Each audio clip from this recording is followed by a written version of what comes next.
Hello, and welcome back to AdamBobrowConnect, the channel where you email me and we connect. It's been exciting times, a lot of interesting changes, sometimes can be scary, but looking at the possibilities, there's a lot of positivity out there as well, and that's exciting to me. I think too much stability almost feels like a ceiling to me, so I thrive on these possibilities and the mystery of what could be, what lies ahead. You know what lies ahead here today? An email. Let me respond, shall I? Hey Adam, I'm a huge fan, and I've seen you already made videos where the air was super wet, like I think in Indonesia, where you said that the water was dripping from the racket already. I usually play mostly with lots of spin, not as much as you, but a lot, so whenever the air is wet, I can't play my usual style at all, making me lose against much worse players that don't care much for spin and just shoot the ball from every angle. What can I do? Do I really need to train to play spinless only to be able to not look like a complete beginner when it's wet? I always get super angry and kinda annoyed, which makes me hit even less. Thanks from Germany. Wow, cool. Well, thanks for the email. This is something that I've struggled with too. In Indonesia, it can be very humid, and lots of parts of the world. I used to go compete in Hawaii in the Big Island Open, and it is very humid in Hawaii. It would rain one day, so it was a 2 or 3 day weekend, maybe a Friday, Saturday, Sunday, and we would play on Saturday and Sunday, let's say. Maybe Friday was just sort of a luau or nice gathering. And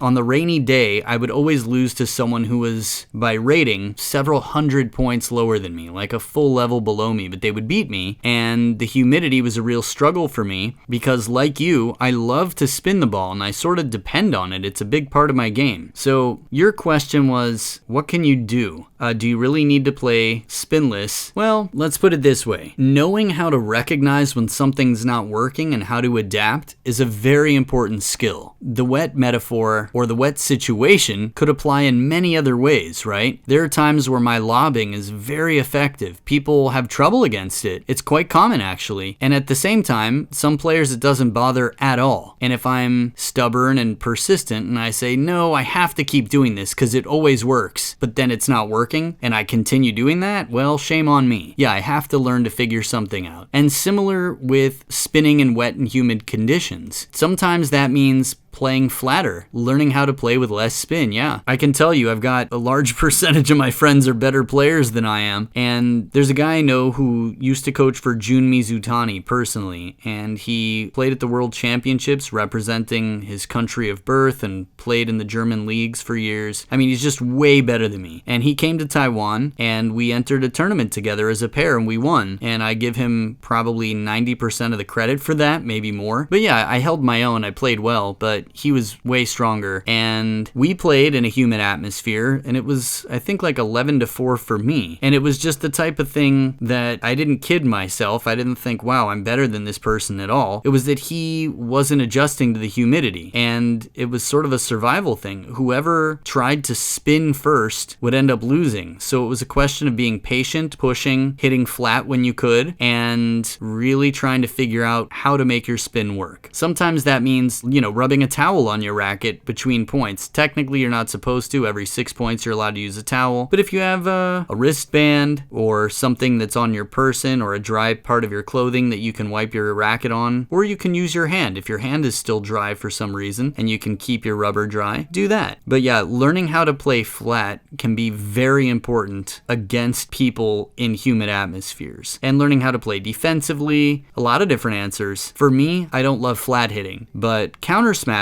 against lobs sometimes work out pretty well. So in humid atmospheres, if there's space to lob, again, it's not easy because lobs involve a lot of spin and control, but countering with a flat hit gives you a much better angle from up high if someone's smashing from up high. So it's easier to flat hit without spin when you're coming back in. Other than that, yeah, some rubbers do a little bit better in humidity, and if you need to change to make sure your rubber's fresh, you can do that as well. But learning how to flat hit, learning how to punch, learning how to block, just just the more you play in humidity, the better you'll get at it. So I know it's frustrating, and sometimes things that are frustrating cost you in terms of health and also make you less fun to play with.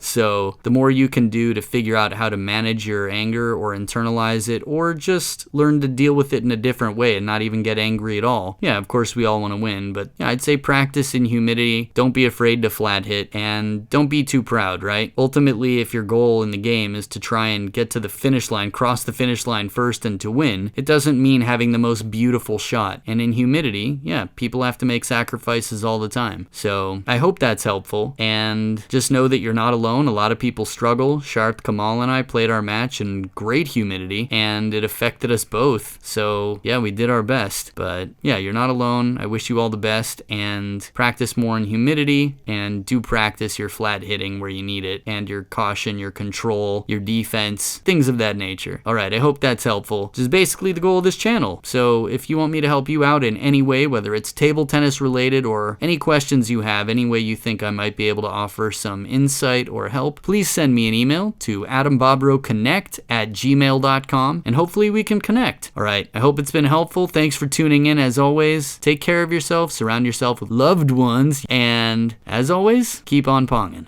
Peace.